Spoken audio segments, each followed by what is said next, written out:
yamde jeeɗiɗi silmaji capantati woni Tambacounda funnage leydi Sénégal kono waktu yoni ɗo e Dakar lamorde leydi ndi.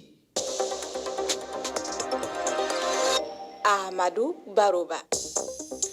tedduɓe heeɗiɓe refi fulfulde jamalla wale mon bismilla mon e ley kabaruji ɗi hande ko aljuma labɗo labade balɗo nogas e joyyi lewru jeereɗi ɓuuri hitande ujunnaji ɗi nogas e joyyi kono mali holli talata faltiɗo kabirɗe kewɗe ɓe tetti ngu holli wonde ɗe kabirɗe pewnako e nder leydi Asie fewde e fedde kuliyankoɓe ɓe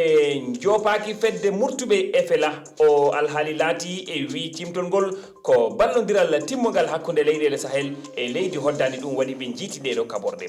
to République Centrafrique Patrick Edouard Gueye-Sona fawama kaso duuɓi 12 goɗɗo biteɗo ƴettakom duuɓi 15 kaso ɓe ko hooreɓe ɗiɗo fedde joguiɓe kaɓorde anti balaka en suudu ñayudu CPI Cour pénal international no holli kamɓe waɗi koɓe tumako ko hakkude hitaɗuji ñaɗiɗe 13 e hitaɗuji ñaɗiɗe 15 ɓe waɗi wargoji fewde siwileɓe julɓe ko fewtuno e haare hakkude leƴƴi caggal nde laamu François Bozizé saami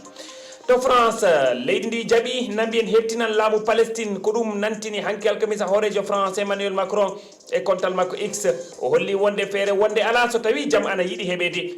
o hollitano kabaru e lewru jeenayi ɓuuru aroru e ley batu fedde gotta ko windere woni ngal pellital jibini jaabuji kewɗi wondude e mette leydi biyetendi Israël tedduɓe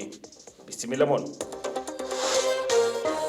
on calminamon juuramon jettama bisimilla moon puɗɗortoɗen ɗi kabaruji ko to leydi Mali to dupame e nder kabaru keeriɗo to télévision leydi ndi hono ORTM talata kikiɗe kono ngu holli wonde kaɓirɗe kewɗe fawama jungo ko pewnari e nder leydi Asie faade e kuliyankoɓe ɓe